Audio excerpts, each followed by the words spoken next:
今次入住咗一間2025年新開、好有運動氣息嘅酒店，設有恆溫泳池、設備齊全嘅健身室，試咗一張 AI 嘅按摩床，實測咗酒店嘅自助晚餐，又行咗大到連乒乓波球場、羽毛球球場都有嘅地鐵站，最後仲嘆埋中式下午茶先回程。希望大家鍾意我嘅影片睇到最尾。Hello，大家好，我係 Macy 啊。今日咧，我嚟咗黃木崗站啊。今次我係由福田口岸出發，坐10號線搭3個站去江夏北站，再轉14號線搭1個站，21分鐘左右就到。跟住我哋揾11號出口，搭2層扶手電梯就出到嚟路面。右手邊就係整座嘅五洲體育館中心酒店。行出嚟轉個彎，唔夠1分鐘就已經到酒店。一入到酒店大門口，就見到有風帆同埋全運會嘅吉祥物裝飾，感覺變得非常有活力。做個簡單入住手續，即刻同大家做酒店開箱。我哋嗰日係住6樓624號房，成個房間樓層係用咗沉穩安靜嘅深啡木色嘅設計。最得意嘅係房間嘅門牌都做成獎牌咁樣啊，設計真係好細緻。成間房都係配合咗深啡木色嘅設計。洗手間同衣帽間嘅空間感都好寬闊。大門玄關位左手邊係獨立嘅坐廁部分，係用咗智能坐廁。係可以清潔埋私人部位嗰種啊，而右手面就係開放式嘅衣帽間，提供咗唔同嘅用品都好齊全。出外嘅雨遮、浴袍、擦鞋嘅工具，一次性嘅拖鞋，連夾萬都有。另外需要燙衫嘅有掛燙嘅蒸汽燙斗啊。再行前少少呢度就係乾濕分離嘅淋浴間。配有蓮蓬頭嘅花灑、洗頭水、護髮素、沐浴露都齊備，而最貼心嘅係入面都做咗可以坐低嘅設計，行到攰、玩到攰都可以坐低淋浴。又配備咗有大浴缸，如果大家要浸浴，記得問房務部取一次性嘅膠膜啊。呢度嘅洗手盆台面都好寬闊，一次性嘅用品、毛巾、風筒都有齊。過到嚟房間呢一邊，我個人就最欣賞呢一度趟門嘅設計，閂埋門，成間房就變成獨立套房一樣，非常有心思啊！茶水間嘅配備都好齊全，有2支飲用水，又有唔同嘅茶包同埋咖啡。另外，雪櫃裏邊都有2支飲用水同埋免費嘅飲品。過到嚟呢一邊，係我今次自費住呢間房嘅目的啊！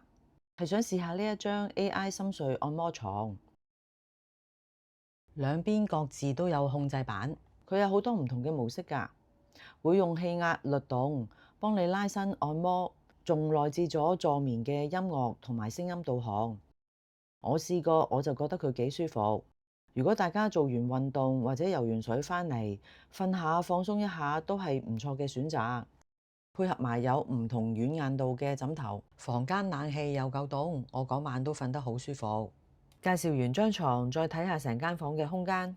一入到房，連房入面都延伸埋呢個深啡木色嘅設計，我就覺得好似喺泰國酒店裏邊嘅感覺。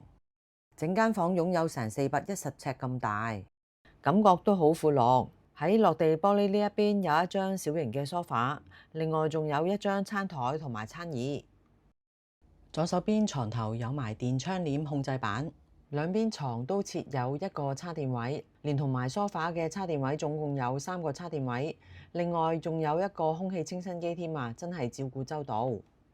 床尾設有大電視，可以收睇免費嘅電影，不過就睇唔到香港嘅電視。睇埋出邊嘅景觀，我今次住嘅係6樓，一望出去正正就係全新改造嘅深圳市體育館。呢度嘅視野真係好開揚。如果你哋係過嚟睇演唱會或者係睇比賽，住呢度基本上都可以好快咁行到過去。酒店亦都印製咗附近場館同埋筆架山公園嘅地圖。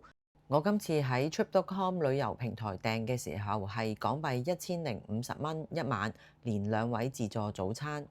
做完房間開箱，帶大家參觀下酒店唔同嘅設施。B2係停車場，跟住去到大堂，成個大堂係運動美術館設計風格，設有大電視可以睇唔同嘅運動比賽賽事。呢度最特別嘅係掛咗運動員嘅球衣相架，仲有埋真實嘅獎印同獎杯。行過真係感受到體育主題嘅細節。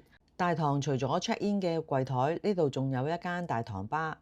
行攰咗都可以喺度飲杯嘢，食件西餅休息一下。而我哋今晚食嘅自助餐餐廳，亦都係正喺大堂呢一層。跟住我哋再去3樓參觀恆溫泳池同埋健身室。呢個恆溫泳池水溫1年4季都保持得啱啱好，任何天氣落去游水都係咁舒服。泳池兩邊都有唔同嘅位置可以休息。池邊仲有一個即時顯示板，連 pH 值、水溫同埋濕度都一目了然。大家嚟玩都覺得呢度嘅衛生幾有保障。不過提大家過嚟游水記得帶泳帽啊！呢度健身室嘅器材比普通嘅酒店齊全好多啊！健身室亦都好闊落，器材全部都好新淨。平時有做開 gym 嘅朋友嚟到呢度絕對係收穫有餘。嚟到11樓行政樓層，亦都可以自費嘆下午茶，可以行出去露台欣賞下四周圍嘅風景。另外設有中餐廳。參觀完唔同樓層之後，我就自費喺酒店食自助晚餐。自助晚餐嘅食用時間係5點半至9點。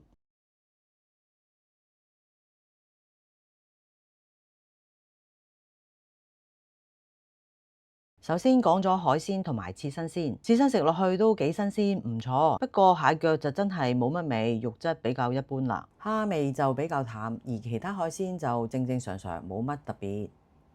呢隻三亞蟹我都覺得佢幾有蟹味同埋幾鮮甜。西班牙火腿我都係覺得佢幾好食，唔係太鹹。沙律區方面有基本嘅沙律菜同埋凍肉。特色沙律方面配搭就比較簡單，同埋選擇唔係咁多。小火鍋方面都有多款嘅新鮮蔬菜同埋配菜，亦都會有菇菌類同埋丸類。我就覺得佢嘅清遠雞係幾好食。另外佢嘅海鮮都好新鮮啊。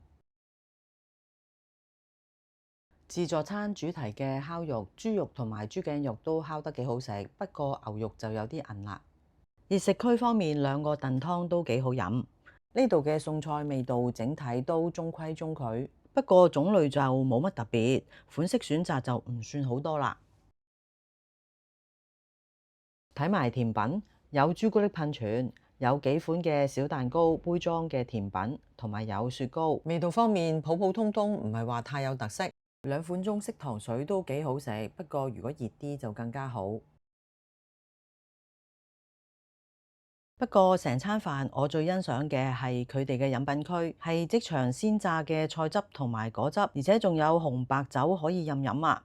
呢個配套都算係驚喜啊！今晚呢一餐自助餐係港幣230蚊左右一位。總括嚟講，我個人覺得好壞參半，喺唔喺度食就見仁見智。但係餐廳員工嘅服務都好好啊！食飽飽之後，順便喺酒店嘅外圍散下步。呢度大堂吧嘅外圍都有露天嘅位置可以坐低飲杯嘢啊！行到去大門口，原來展示咗2008年北京奧運嘅火炬。身為體育主題嘅酒店，呢個細節真係做到幾有誠意。跟住我哋再行返落去地鐵站，其實黃浦江站係好大㗎，因為要疏散體育館嘅人群，好似我哋香港嘅金鐘地鐵站咁，感覺仲要再大幾倍啊！直情大到下邊設置埋乒乓波球場同埋羽毛球球場，成個站都好有運動嘅氛圍。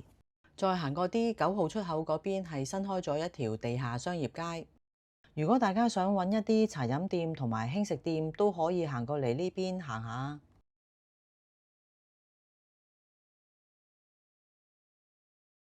哇！咁快就嚟到第2日，拉開窗簾，今日嘅天氣都真係幾好啊！即刻帶大家睇下今朝早餐有啲咩食。進餐嘅位置都係喺返大堂嘅餐廳，有沙律、水果、壽司同埋凍肉。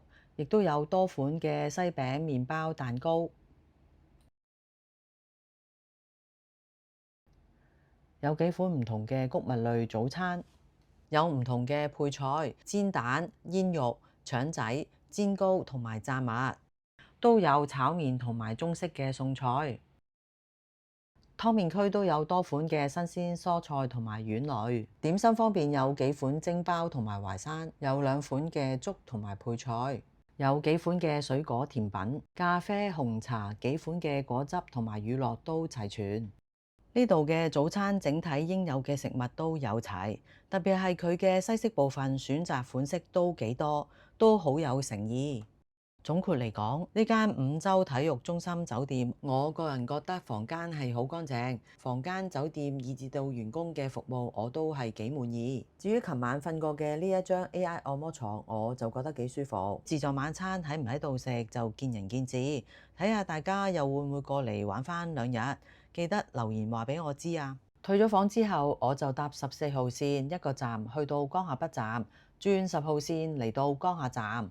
搭咗2個站，好快就嚟到卓越中心 One Avenue。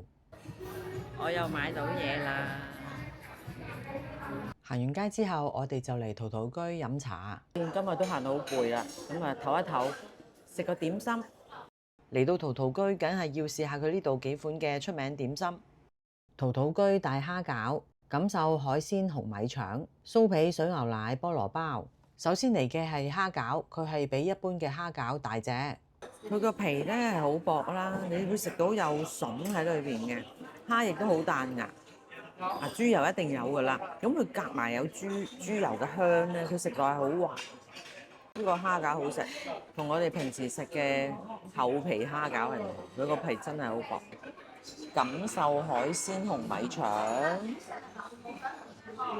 紅米嗰個外皮即係嗰個腸，好煙韌嘅。咁啊夾埋佢嗰個脆炸嗰個位咧，又煙韌又脆炸，好好食喎。裏邊有蝦啦，佢有啲菜，有啲紅蘿蔔，食落去唔會話太漏嘅。當然啦，佢炸物啊，梗係會有啲油噶啦。但係食起嚟上嚟咧，又煙韌啦，又脆炸，呢個都好好食啊！佢個菠蘿包都幾好食嘅，佢個皮咧都做到好似我哋香港嘅菠蘿包皮咁樣，好酥脆嘅。個包嘅 size 又唔會話好大啦，冇好似我哋香港嘅菠蘿包咁大啦。麵包就正常啦。咁但係個水牛奶咧，佢個味都唔會好甜嘅，係啦。咁啊都幾好食嘅，成個佢唔會太甜，都幾好味嘅。係咁，如果大家都中意食1餸2件嘅，咁都可以過嚟食下點心坐下咁樣咯。我哋呢一餐總共係食咗港幣130蚊左右，睇下大家又會唔會過嚟福田 hea 下玩下。多謝大家收睇我嘅影片。如果大家鍾意我嘅影片，記得俾個 like 同埋訂閱我嘅 channel，仲要分享埋俾朋友啊！多謝你哋嘅收睇。